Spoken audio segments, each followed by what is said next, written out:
40 years ago, magkano ang cotton candy? Isa. Bintaan ko dati, 2 piso nag-umpisa ako. 40 years ago. Opo, stick lang yun. Stick lang. Stick. Hindi pa naka-plastic. Wala pa, hindi pa uso yung plastic nung araw. O yung plastic labo, Opo, wala pa yon. Wala po. Pag stick, di ba, 2 piso Opo. ang tinda mo. Ngayon, 2024, magkano na? 10 piso po. Oh, grabe inflation, ha? Oo. 500%. Oh, in 40 years. Di ba? Pero kasi pamahalang asukal. Okay, matas lahat yung bilhin kasi kaya nagtatas rin ako ng konti. Oh, ang pinakamahal diyan yung asukal, ano? Asukal po. Pangunahing ingredient. Alcohol, ganun. Saka plastic, mga punan, ganun. Pagtaas talaga ng presyo, wala tayong magagawa kundi ipasa sa consumer, no? Opo.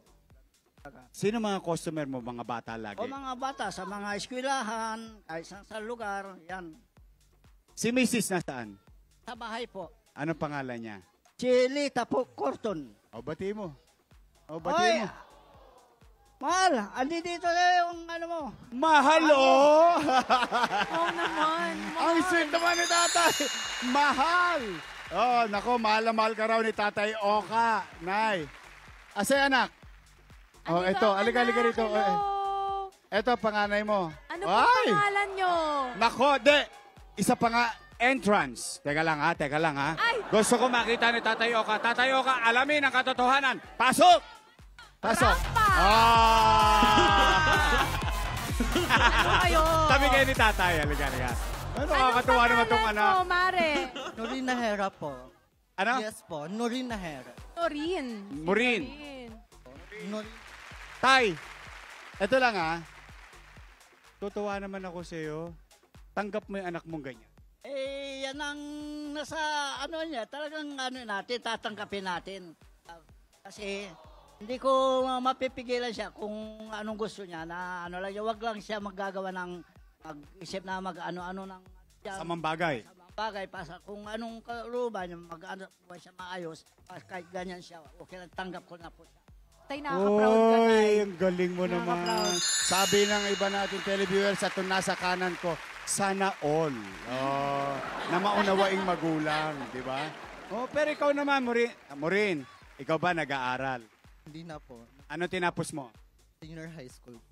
Okay, nagtatrabaho ka ba ngayon? Sa ngayon po, na end of contract po ako sa trabaho. Okay.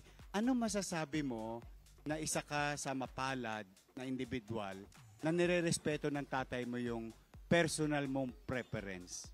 Una sa lahat, nagpapasalamat ako sa magulang ko na tinanggap kung ano ako.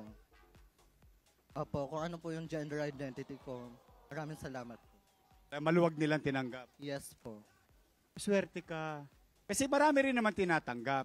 Pero siyempre, nalulungkot din tayo na yung ibang individual, hirap na hirap silang ilabas yung tunay nilang damdamin. Yes po, dapat po kung ano po ang anak yun, tanggapin niyo po kung sino po sila. Tutupdibin mo ba yung isang hiniling sa'yo ng tatay mo? Okay ka lang ganyan, pero huwag kang gagawa ng hindi maganda. Yes po. Yun lang. Opo. So ngayon, wala ka pang trabaho, nag-a-apply ka. Dati po ako, nagtatrabaho po ako sa SM Marikina, sales clerk po ako sa Pet Express. Ilang taon ka na ba? 25 po.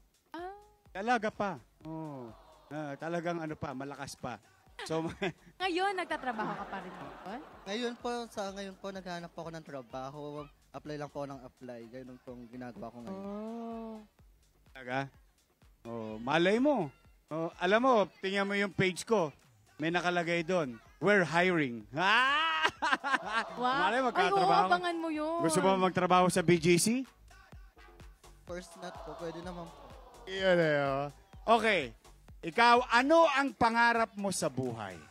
Pangarap ko lang naman po, makatapos po lahat ng mga kapatid ko, mga kapatid ko nag-aaral. Ikaw bang panganay?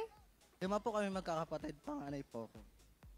Tutulong ka kay Tatay Oscar. Yes po. Tumutulong po ako sa father ko at sa mother ko. Wala kang balak na bumalik Galing sa mo pag-aaral? naman.